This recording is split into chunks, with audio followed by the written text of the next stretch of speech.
వీడియోలో మనము counselling processing options పెట్టుకునే ముందు లాగిన్ ఐడి పాస్వర్డ్ అనేది ఇంపార్టెంట్. మరి లాగిన్ ఐడి మనకు రాకపోతే జనరేట్ పాస్వర్డ్ ఎప్పుడైతే క్లిక్ చేసిన తర్వాత మన మొబైల్కి లాగిన్ ఐడి రాకపోతే ఈ విధంగా చేయవలసి ఉంటుంది అనమాట.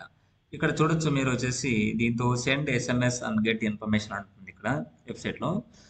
ఇక్కడ దీని ద్వారా వచ్చేసి మీరు దీని డైరెక్ట్ లింక్ వచ్చేసి మీకు వీడియోలో అయితే వీడియో కింద ఇవ్వడం జరుగుతుంది. ఇక్కడ మీరు ఏ విధంగా ఎంటర్ చేయాల్సి ఉంటుందంటే కనుక ఇక్కడ మీరు మెసేజ్ ద్వారా ఏదైతే రిజిస్టర్ మొబైల్ నెంబర్ ఉంటుందో ఆ రిజిస్టర్డ్ మొబైల్ నెంబర్ అంటే కౌన్సిలింగ్ టైంలో ఏ మొబైల్ నెంబర్ ఇచ్చారో ఆ మొబైల్ నెంబర్ నుంచి ఏపీ పాలిసెట్ గ్యాప్ లేకుండా గ్యాప్ లెటర్స్ పెట్టి కొంత స్పేస్ ఇచ్చి 01 అని టైప్ చేసి మళ్ళీ కొంత స్పేస్ ఇచ్చి ఇక్కడ మీ హాల్ టికెట్ నెంబర్ ఏదైతే ఉంటుందో హాల్ టికెట్ నెంబర్ను ఇక్కడ ఇచ్చినటువంటి నెంబర్ ఉంది కదా 8790499899 అనే నెంబర్కి మీరు ఎప్పుడైతే మీరు మెసేజ్ చేస్తారో నార్మల్ మెసేజ్ వాట్సాప్ మెసేజ్ కాదు నార్మల్ మెసేజ్ ఎప్పుడైతే చేస్తారో మీకు విత్ ఇన్ 10 మినిట్స్ ఒక్కొక్కసారి సిగ్నల్ ప్రాబ్లం వలన 1 అవర్కైనా లేట్గా వచ్చే అవకాశం అయితే ఉంటుంది. ఇవంతా మీరు ముందుగానే ప్రాసెస్ అంతా ముందే చూసుకోండి. సో ఇవన్నీ వచ్చే అవకాశం అయితే ఉంటుంది.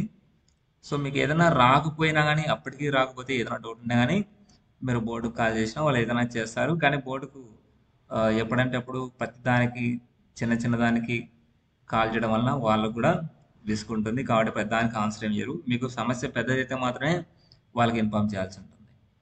ఓకే.